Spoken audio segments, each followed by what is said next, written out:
Assalamualaikum and hi, I bid to all my classmates and our beloved lecturer, Professor Madya Dr. Nur Afza binti Amran. I'm Huda and I'll be explaining about the case that I was assigned to. First, we have Tam Wyman as the key protagonist. She is a finance manager and a chartered accountant at KingJewels. The supporting roles would be Clement Tam, the operations director and the head of gem sourcing department of KingJewels, Andy Wong, the CEO of KingJewels, Chan Ming, the business services manager at KingJewels, and Jonathan Ho, the head of production and authentication, and lastly would be Peter Tam, Wyman and Clement Tam's uncle. So, the focuses of this case would be the discovery of a malicious act by the company in January 2006. They had discovered that a key member had accepted advantages in return for his acts. He had committed few crimes such as manipulating KingJewels records, approving the use of substandard or below the usual required standard gemstones, bribing subordinates to cover up the matter, and possibly accepting rewards from suppliers. What is KingJewels? KingJewels is a business specialized in sourcing, trading and manufacturing precious gemstones.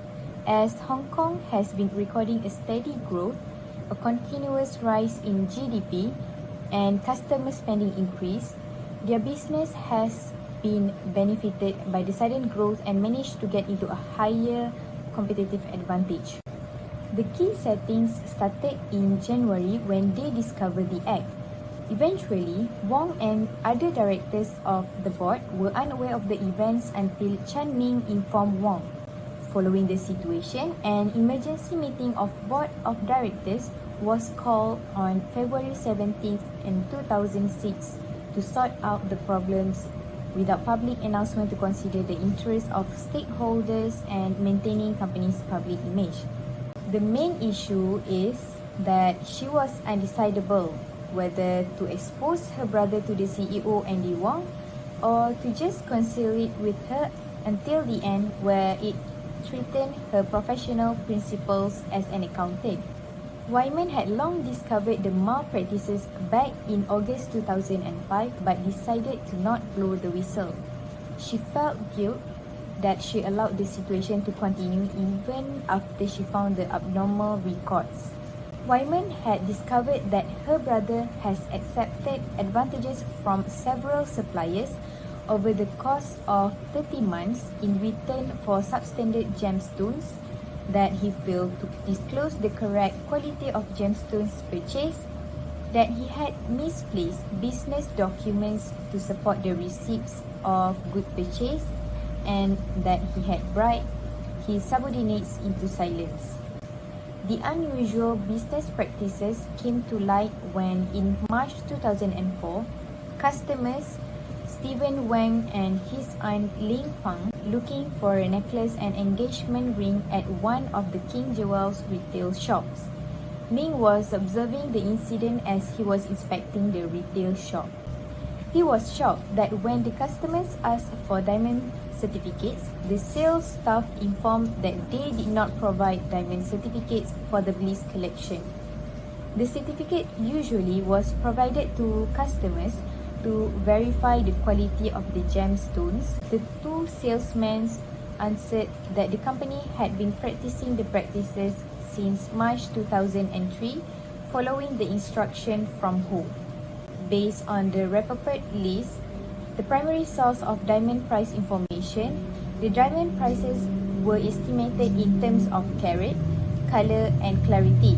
However, on the further examination, the color of the diamonds was in fact in a lower color grade of F, but the company claimed the Bliss collection consisted of E color grade. Ming spontaneously prompts a decision to remove those items from the stores. Before he reported to Wong, he decided to consult with Wyman first. Wyman suggested that Ming should initiate a conversation with Ho first, as he was the one being responsible for the manufacturing products. They were eager to know how those lower quality and lighter stones could have made their way to the manufacturing line As Wyman started to be curious, she suspects that sourcing might play important role in the incident. She separately initiated a chat with her brother, who is the head of the gem sourcing department. Tom cut short their conversation and instructed Wyman to delay her investigation and stated that he had done those acts for their own good sake.